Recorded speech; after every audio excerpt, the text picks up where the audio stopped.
This is a special podcast presentation from 700WLW.com. This is Casey Boland on Demand. It's Casey Boland time about now. Casey's with Hanghold Capital Management, and we talk about money. And, Casey, we're talking about jobs this time. The jobs report came out on Friday, and it was well below expectations. Only 38,000 jobs added, the smallest gain since September 2010. What do we know about that? Yeah, it wasn't a very good number, and then you had fewer workers. 59,000 actually were hired in March and April, so you had some months that were revised down. Now, the numbers, they were distorted a little bit by strike by Verizon, but nonetheless, you know, the payroll numbers are pretty low, they're pretty weak, and that has people on edge. What about wage growth? Well, wage growth was not very meaningful. Average hourly earnings rose a bit, but the year-over-year rise is only about 2.5%.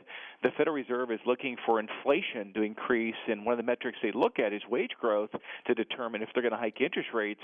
And many economists say wage growth, it's got to be between 3 and 3.5 needed for the Fed to consider raising rates. Also, the Fed's looking at a trend, and they've been quoted this, is looking for about 100,000 jobs a month to continue their path of increasing rates also.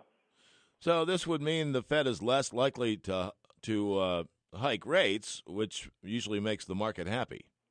Yeah, it's kind of a mixed blessing. I mean, it's like sometimes bad news is good news sometimes for the stock market because, sometimes the market will determine that, hey, the punch bowl is not going to be taken away yet, so maybe we'll be able to keep this environment for a while, and the market may, in fact, go up. We'll see.